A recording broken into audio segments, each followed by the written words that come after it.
Hey guys, welcome back. So today I want to talk about something that I think most Christians want to avoid. If you're ever in a conversation with an atheist, a non believer, a scientist, an academic, and the subject of God comes up, almost invariably the first thing they're going to throw out there and the first thing they're going to throw in your face is creation, evolution, the origin of life. They're going to throw the Adam and Eve story in your face and go, certainly you don't believe that God created the heavens and the earth in 7 days and just magically uh, discount all of the scientific evidence, all the fossil record, the geologic record, and you just believe in this fairy tale that was thrown out by some ancient folks in the Middle East thousands of years ago over all the science that exists currently. And I believe most Christians are very ill equipped to defend their faith against such an attack. And most Christians want to avoid that subject at all costs. They will, and I will as well, just sit back upon my faith and say, I don't care what you say, I believe God was the creator. So I want to discuss that today because I believe it is a gap in our knowledge as Christians and we don't really know the facts. So let me give you my interpretation. First of all, before we get into evolution and creationism, let me give you my interpretation of the creation story in Genesis. Because I think there's a lot of confusion there. I'm not saying necessarily that my interpretation is correct. What I'm going to tell you is the way I interpret the Genesis story beginning in Genesis 1. As you know, the first verse of Genesis says, in the beginning God created the heavens and the earth. That is Genesis 1:1. Now, a popular theory among the Southern Baptists anyway is called the gap theory. That between verse 1 and verse 2 begins, and the earth was without form and void, and God's Spirit moved upon the face of the deep and began the creation process. That theory holds that between Genesis 1:1 and 1:2, there could have been billions and billions of years. Right? So in the beginning, God created the heavens and the earth, however long ago that was. And then verse 2 begins with the creation story of Genesis.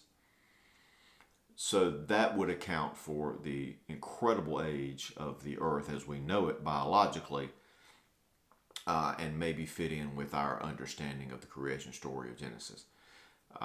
We do know, of course, that things happened well before the creation story, right? Satan was already on the earth. Satan had already been cast out of heaven. Satan and his angels, the demons, had already been thrown from heaven well before the creation story because Satan was already on the earth. So we know things happened prior to the creation story, which began in Genesis 1:2.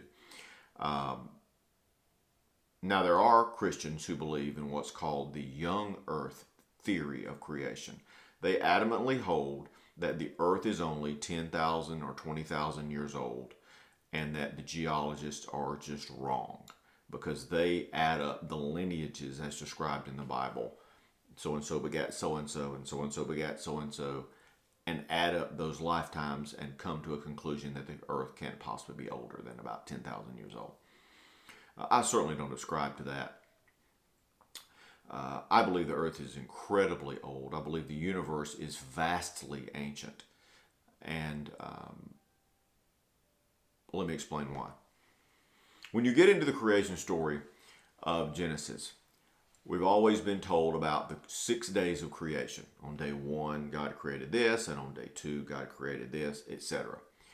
I think the misunderstanding, at least in my interpretation, is that I don't believe those were 6 24-hour days. First of all, a day in human terms is the time it takes the earth to rotate and let the sun come back around one time. Well, Creation story doesn't even show the creation of the sun until day 4. So how are we even measuring the days in day 1, 2, and 3? I think that's irrelevant. The term that is used in the Bible and is translated as day, the word I believe is yom in the Hebrew, is often translated as a period of time. The translators of the Bible probably just used the term day because it matched with the days of the week. But the term can easily be translated as age. So when you start looking at the ages of creation, the periods of time, during the first age, God created this, and during the second age, God created this. Genesis story begins to line up much better with the scientific evidence that we do have, understanding the creation of light and darkness and the creation of the earth and the universe and the planets and the age of creation is the way I read Genesis. I also read Genesis to be to show us that we are currently in age 7. If you remember right from the Genesis story, it says after the 6 ages of creation, God rested from all his creative work. I believe we're still in that 7th age where God has ceased creating things from nothing. You know, we don't walk out in the morning and all of a sudden notice there's a new moon in the sky, or God has created a new continent overnight. God is out of the creation business during this age. And there's a lot of other things to discuss about that. But that summarizes my understanding of the creation story of Genesis. There is could be a vast amount of time before the creation story ever begins, between verse 1 and 2. And then the days of Genesis are more properly interpreted to mean the ages of Genesis. The ages of creation, the periods of time, could be millions of years, could be billions of years during those ages. And that really lines up with what we have found in the age of the planets, the age of the earth, and all that has gone on to bring us to this point. So I don't see that Genesis at all conflicts with the scientific evidence that we have regarding the age of the earth and the dinosaurs and all the different geologic periods of time that we have here on this earth. All right, so let's delve into the competing religion. That religion is that of evolution, Darwinism. The reason I call it religion is that long ago, the Charles Darwin theory of the origin of species was grafted into our consciousness as a religion. Let me explain why. Most scientific theories are just that, a theory. Science and scientists treat them as a theory because all scientific discoveries and theories should always be open to challenge, should always be open to experimentation.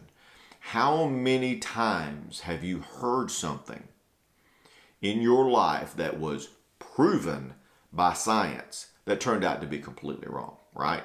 I mean, the greatest minds in the world once thought the earth was flat. The greatest minds in the world once knew that the sun revolved around the earth. And the greatest physicians on earth just knew that leeches were the cure for nearly everything. Why do we think that science now is any different than that?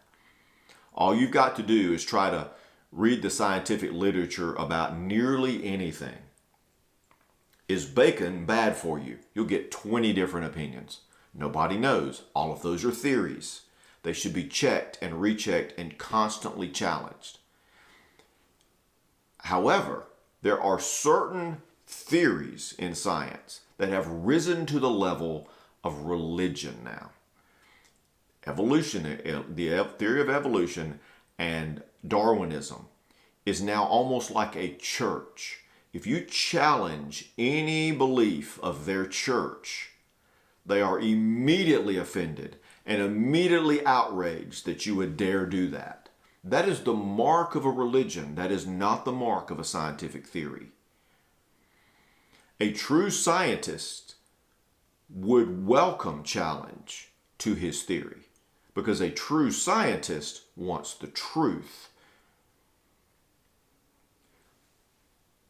Okay, let's talk about Darwin. Darwin was a scientist back in the 1850s. 1859, I believe, he published his paper, The Origin of Species. He was trying to determine where life came from and trying to explain how it could have evolved. We have used that word now almost without thinking about it, to where it is today. Darwin's theory in fifth grade language was that a small, very simple organism could evolve. A small change would take place in its progeny, and those progeny would either survive based upon the survival of the fittest idea, or they would die. Those that died would be cast off. Those that survived, their progeny, or their children's, if you will, would have a slightly different form, and then those would survive or die, and then so on until the one that survived the longest might actually be our ancient relative. So that every subsequent random mutation might produce a mutation that was more suited to its environment. Hence all of the new creatures that are on the earth. Darwin believed that all creatures on the earth have a common single ancestor somewhere back in the primordial soup when all of these chemicals and elements and proteins were bouncing around with each other, and they randomly connected together to form the first small organism that is our great, whatever, infinity grandfather. What Darwin could not do was really explain how any of that happened, but that was his theory. Before we look into the weaknesses of Darwin's theory, let's first of all talk about something that he ignored and most of the Darwinists ignore. Darwin and the evolutionary proponents ignore the fact that there is an earth for things to evolve upon. They just assume the existence of this what they call the primordial or prebiotic stew of elements, of chemicals, this giant vat of things that was the ingredients for life. Well, before we can assume that, why don't we talk about where that came from, right? That's matter, that's substance. Hydrogen and oxygen and carbon and gold and platinum and all of the elements. Their idea is they just appeared from nowhere. The idea of the origins of matter and energy itself is a huge problem for any Darwinist. I don't agree, but assuming they're correct, that life sprang from this primordial soup one day in some corner of the world. Where did the soup come from? Who made the world that it sits upon? Are you saying the planets and stars and moons evolved from something? Of course not. Darwin dealt with the origins of species, of life. Nobody wants to deal with the origins of matter. Where did the raw materials come from? In other words, let me give you this parable, if you will. Darwin's arguing over who built the house that he found on the vacant lot. Who built that house? I'm asking, where did the materials come from? Where did the lumber and the cement and the shingles and the nails come from? Darwin is arguing about and trying to decide how the house got built. Never forget, we need to know where the lumber came from and where the land came from that you built it on. Scientists, Darwinists, evolutionary people just fall back on the old idea that, well, stuff has always been here. It was never created. Matter and energy are just, they've always been here since the beginning. There was no beginning. There was no beginning of time. There was just stuff. I don't think you buy that, and neither do I. All right, let's talk about Darwin and his theory for a second. Let me give you an example. Let's say that somewhere in Antarctica, there's a rabbit. A couple of rabbits, obviously, and they have offspring. Some of the rabbits turn out to be this lighter color than all the others. By mutation in their genes, they turn out to be very white. Some of the rabbits turn out to be normal colorly brown. Well, at some point, the brown rabbits seem to be much easier to catch in the snow, and so they start getting eaten at a much faster rate. So the white rabbits end up breeding again, and they have some, 5 or 6 white rabbits and a couple of brown rabbits. And the brown rabbits get eaten again. So eventually, the rabbits, by sheer luck, end up adapting to their environment as a species, so that now rabbits in the Arctic are primarily white. The reason for that is the white ones survive longer. They're the survival of the fittest, which is Darwin's basic premise, is that mutations happen where animals are born slightly different from each other. As you know, if you've ever had a litter of puppies, they're all just a little different. If you've ever seen cows, deer, whatever, they're all slightly different. And over time, maybe things that are actually more hardy and are adapted to their environment will live, those that aren't will die, and so on. So insofar as Darwin is trying to explain something that happens around us all the time within a species, changes within rabbits as we know them, he was correct. Theory of evolution is true in that regard. Evolution is real. Species do evolve to adapt to their environment. Humans the same, probably. We have many different, we call them races, but they have evolved to adapt to their environment for whichever environment they happen to be in. That has happened over time. Doesn't mean that we end up with a human evolving into a totally different species or a rabbit becoming a dog. Those are the leaps that Darwin was trying to make and he failed at. We do know that evolution in a micro fashion, microevolution, some call it, is real. Squirrels do evolve. Maybe they have a little longer tail. Maybe they have a little different color to blend in with the bark. You've probably seen this if you've ever been somewhere where the forest is primarily pines. The squirrels are red. They blend better with the bark there. So evolution is a thing. What is not a thing or true is the evolution of species, evolving from a tadpole eventually to a deer is something that is just not possible. It does not happen in those giant leaps like that. So speaking of giant leaps, let me talk about some of the criticisms of Darwin that are even today being seriously discussed among scientists.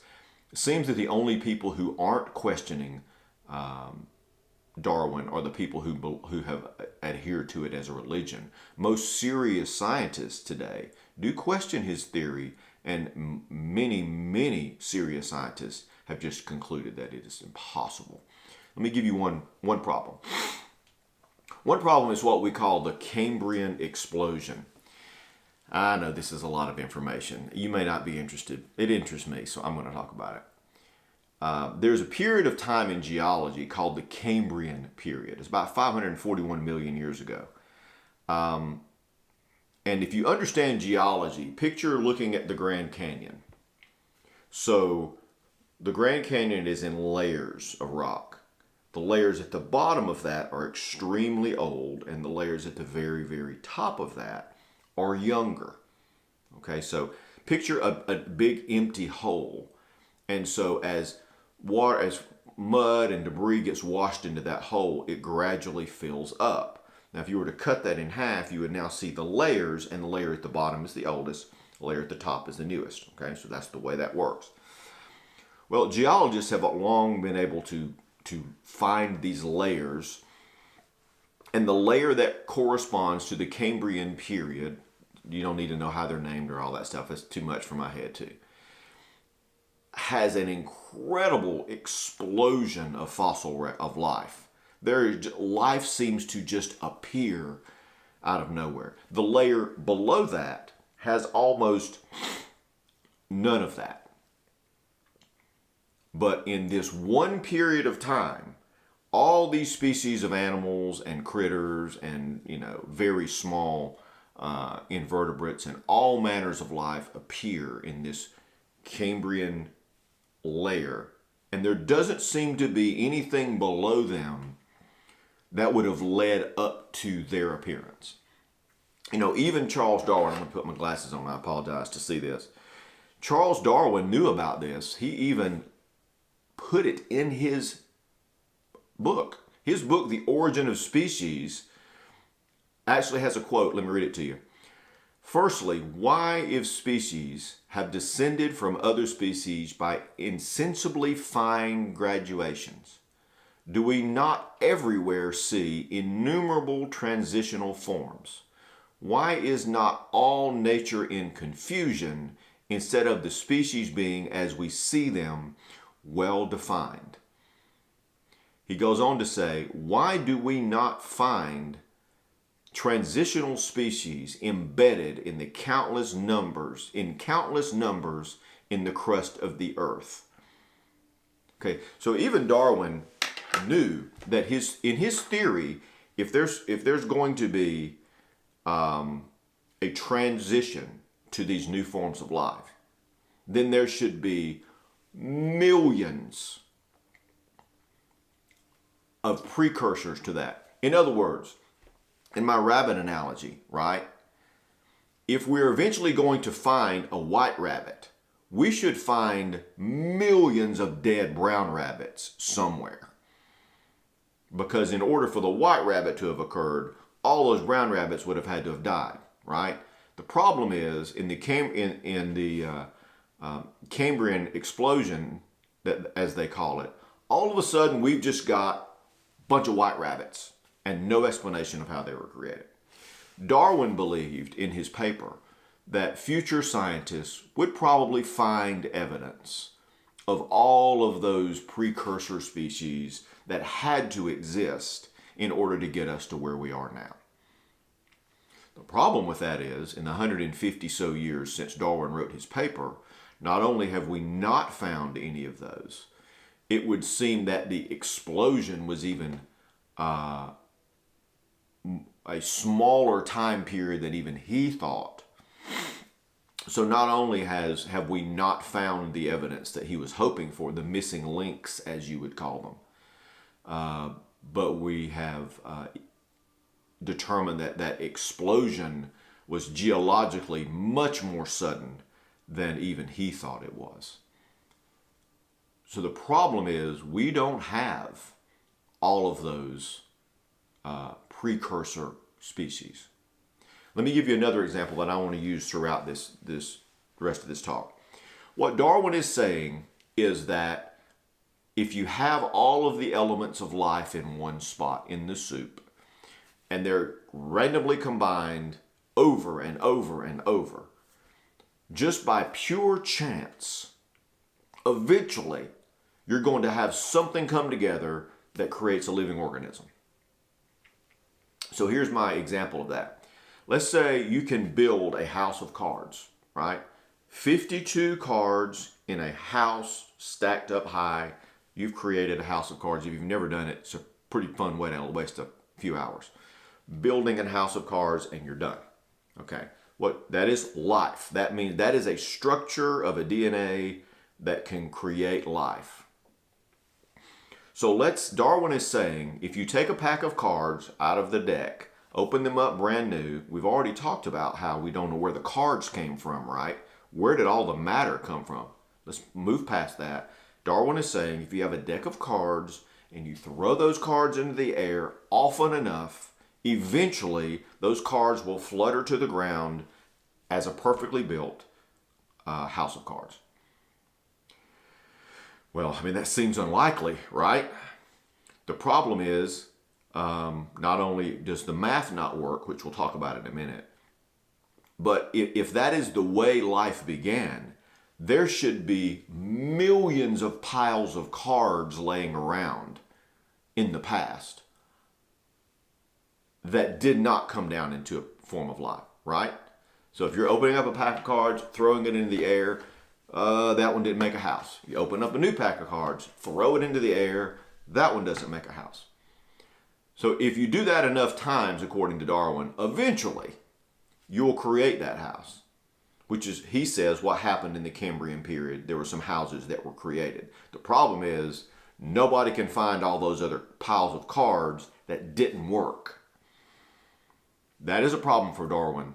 That is a huge problem for the theory of evolution. Even Darwin, in his paper, in his book, acknowledged this is a big problem for my theory because I don't see those anywhere. But I'm sure that scientists in the future will find that for me and prove me to be right. The problem is, that's not happened.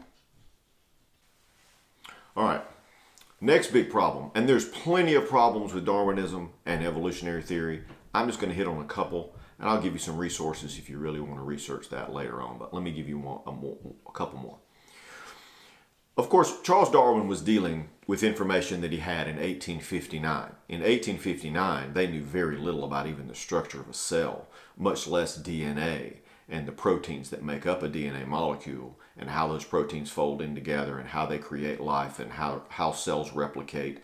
All of those things, Darwin was totally in the dark, right? 1859. So in Darwin's defense somewhat, he was seeing life as a much simpler problem. He didn't really even understand the intricacies of life.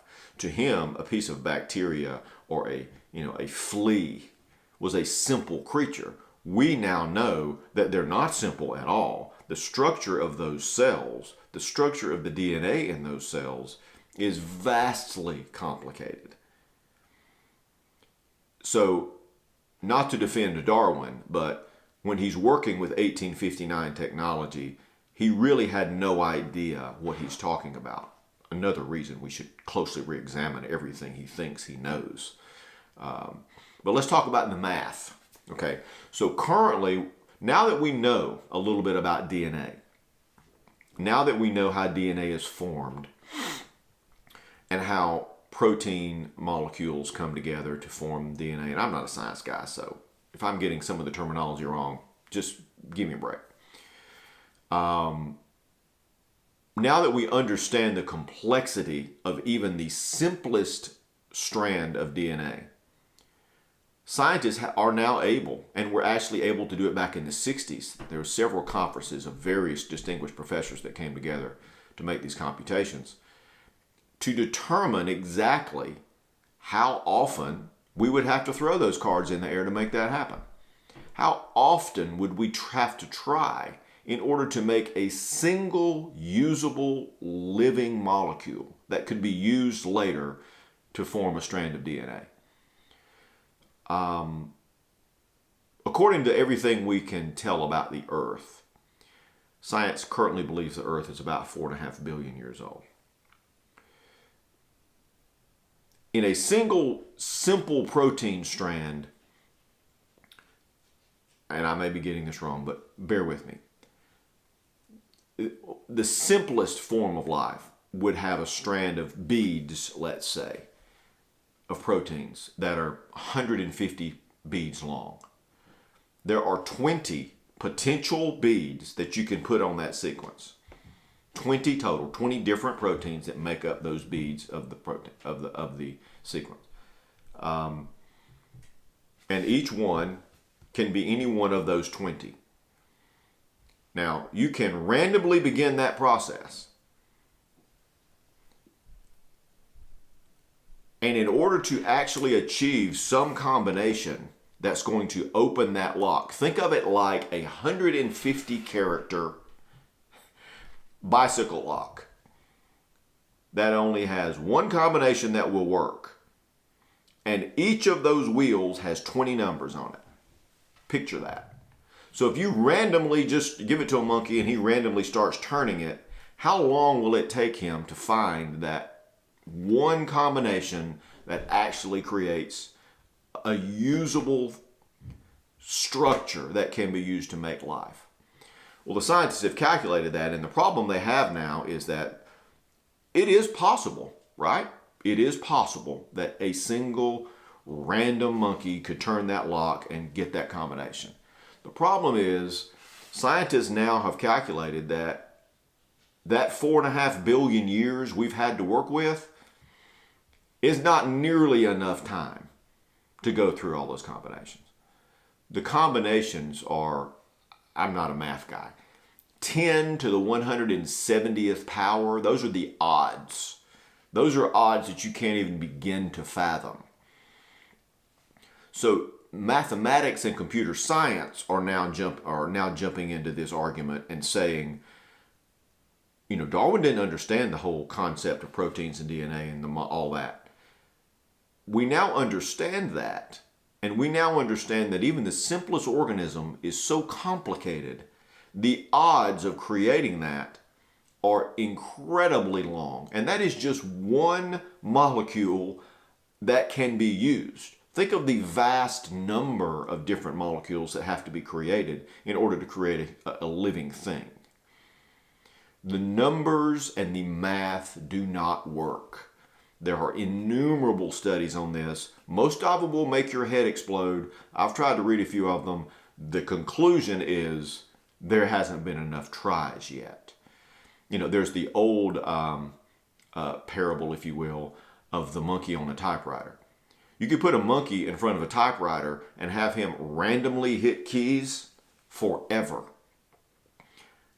How long will it take him to accidentally create the complete works of William Shakespeare without a typo? How long would it take him to do that? The complete works of William Shakespeare are nothing compared to the complexity of a single living organism. So you're saying that even if we have the typewriter, even if we have all the keys, and even if they are the right ones, and if we just hit them in the right sequence, we'll get a living creature. The number of tries that monkey would have to make to get all those correct, to conform the body of work of William Shakespeare without a typo, is too astronomically large to believe. No, I won't say no.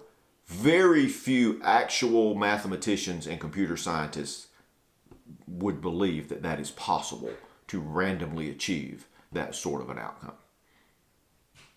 All right, so while we're on the subject of DNA, I was telling somebody the other day when I was talking about this subject, my science days in school predated knowing a whole lot about DNA. I mean, it was after I got out of law school that I believe maybe I was in law school when the first DNA evidence was ever used in a trial, and we really knew nothing about it even then.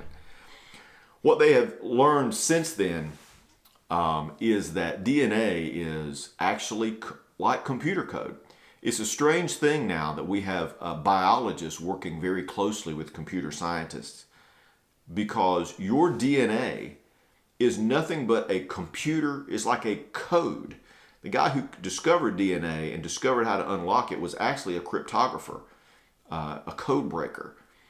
He's the one that realized that these sequences of proteins in your DNA are just a code. It's like ones and zeros in a computer code.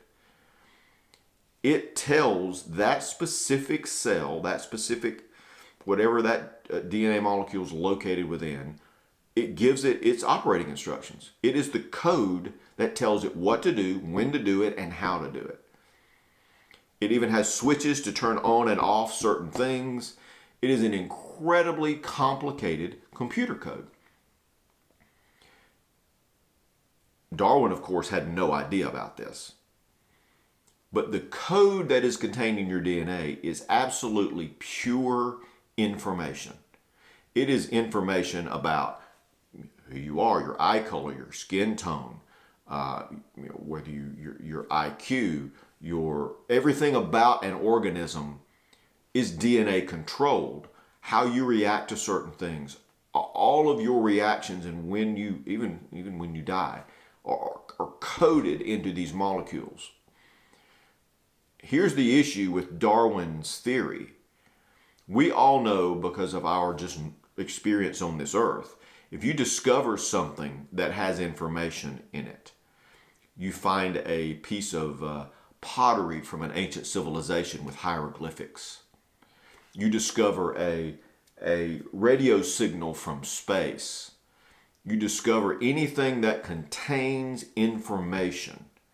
You can always trace that back. You can always go backwards to its source. And the thing that creates information is always an intelligence. Information does not arise on its own. New ideas don't happen on their own. They arise from an intelligence.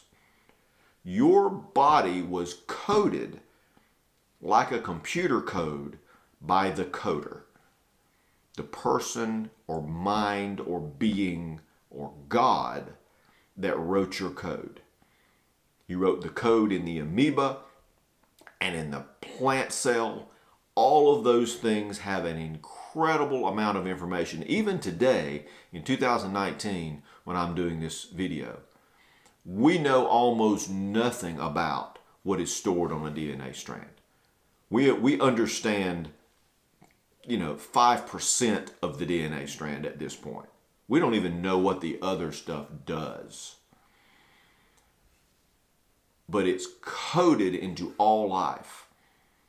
That kind of information storage system does not happen. In other words, even if you could convince me that randomly a computer hard drive could come into being on its own, it is hard to imagine how information could be stored on that hard drive accidentally.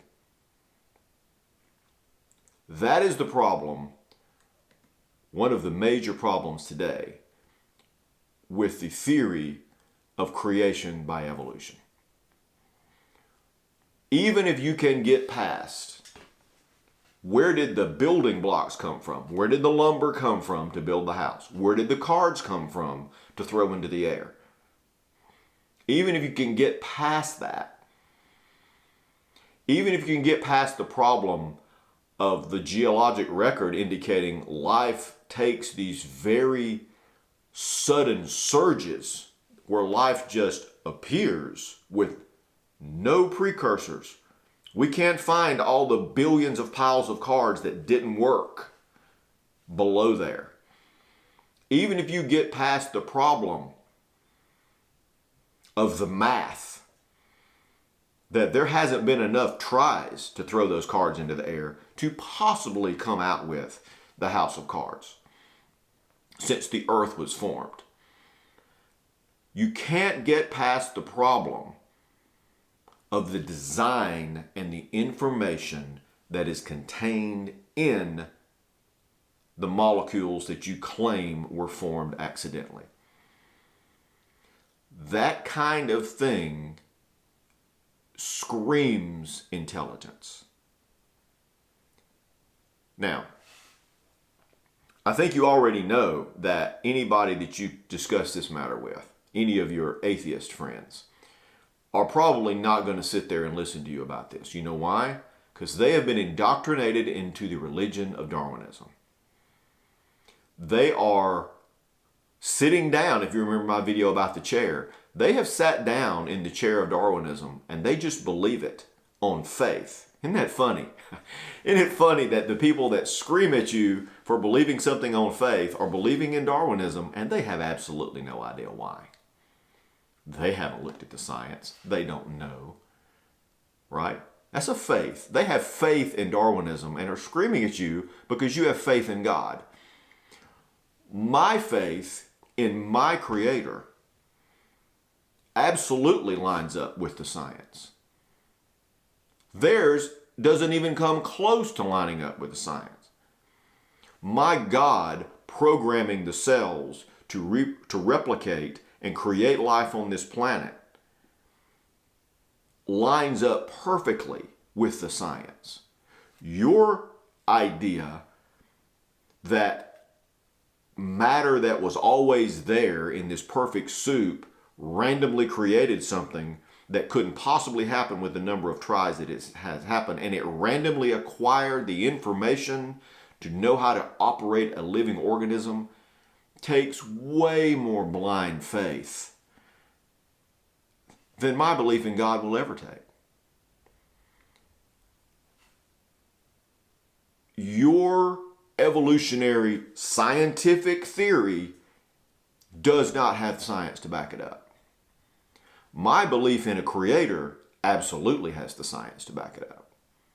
You know, there's a quote by Isaac Newton, one of the greatest scientists of all time, who says, "He who thinks half-heartedly will not believe in God, but he who really thinks has to believe in God." You see, people who know just a little bit about something don't believe in God.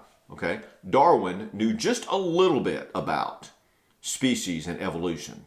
He knew a little bit about cells and molecular biology. He knew a little bit about those things. And he felt like he could discount God. Those that know, as Sir Isaac Newton says, who really thinks, who really have information in front of us, who really understand DNA and molecular biology, astrophysics even, if you want to talk about the planets and the Big Bang Theory. Maybe we'll do that again sometime. Once you really delve into what actual life is comprised of, you have to believe in God. Right now, they don't believe in God because of their ignorance. They're calling you ignorant. But their ignorance of the actual facts allows them to believe that the religion of Darwinism is true. I just want to leave you with this, and I know I've rambled, and I hope I made some sort of sense to you today. If you don't take anything from this conversation, let me make sure you take this. You need to be confident that your belief in God as the creator of you and the universe as true. The science does not back up your critics. They probably will never understand that. But you should not hang your head or hold your hat in your hands when you get into one of those discussions with those people. Your side is right. The more we learn, the farther Darwinism the farther it goes away from being rational. Darwin, as I told you, believed that one day his theory would be proven right as science progressed.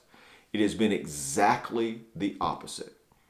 As science progresses, as physics and geology and the study of the DNA molecule have progressed, his theory has become less and less and less of a possibility. It is hard to believe that in a country such as the United States of America, that we are still blindly teaching a theory that was flawed from the beginning, that its own creator knew was flawed when he created it. And 150 years later, we won't even examine it anew because it's a religion. Don't let your kids buy into that. Don't buy into the madness that is the Darwinist theory. It is not accurate.